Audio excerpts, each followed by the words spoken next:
Hi there, Michael from Break a Pencil here. So let's set the scenario. It's mid-December. Three of your product managers just sent you, at your request, their end-of-year summaries. And now you just got a note from your VP who wants to know what did the product team deliver this year, and you've got an hour before that meeting. So let me show you how to turn scattered PM inputs into a compelling leadership narrative. So let me show you the summaries that we've got from our three different product managers. The first one's from Sarah. And what you'll note here in her summary is it's a very feature-focused list, right? It's all just like, here's the feature that we shipped. There's no metrics. There's no connection to objectives. This is a very, very typical end-of-year list that I've seen from product managers. Next is Marcus.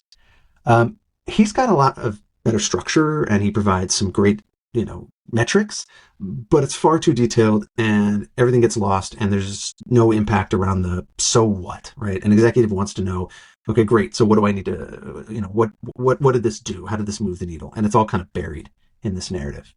And last is Jennifer. She's got great structure. It's tied to OKRs, lots of good metrics, but she's got no business context. There's no cross-functional acknowledgement of working with other teams and where the integration points are, things like that. And this is pretty typical, right? And maybe not just end of the year, but maybe quarterly or other times, right? This is what, as a product leader, you will often get very different deliverables from your team, but you're expected to synthesize and bring them all together to present a cohesive story, a cohesive narrative to senior leadership. So here's what I'm going to do. We're going to use Claude for this. I'm going to go ahead and copy this prompt. I'm a director of product preparing to present what my team accomplished this year to my VP. I have end-of-year summaries from 3 of my PMs below. I need you to help me synthesize these into a cohesive leadership narrative. Now, important here, we call out specifically the information we want, right? So, you provide some detail going in, you're going to get some good detail coming out. Identify the 2 to 3 overarching themes or objectives, pull out the most compelling impact metrics, create a structured narrative, and flag anything I need to follow up with. And then let me just go ahead and we're going to paste the 3 summaries in.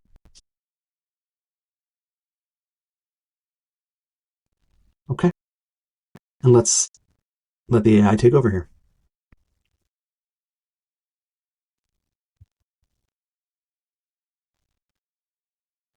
Analysis of summaries, overarching themes, 3 strategic threads connect this work. 1, accelerating time to value.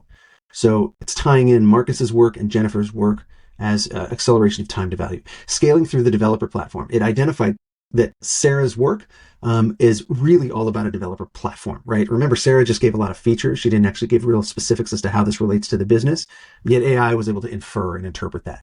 And last but not least, deepening engagement for sustainable growth. Marcus's work, Jennifer's power user investments. So again, we're tying these things together across. We're creating a unified story from one product team. We've got some metric inventory. Great.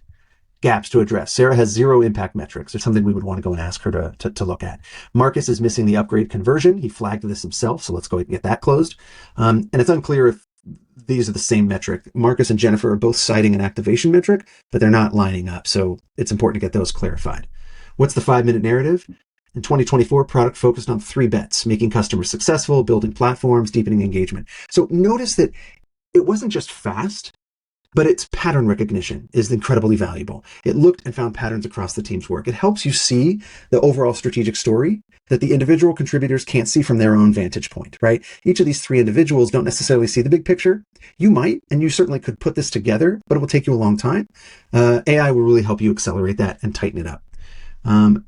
Additionally, you can provide some of this feedback to the PMs and have them write better summaries, which will make your life a little bit easier going forward. I've got a LinkedIn post coming up pretty soon in the next few days that talks about how to do that. So I'm going to stop here. Let's just see the last little bit here. So there's the narrative structure. Here's some follow-ups before presenting.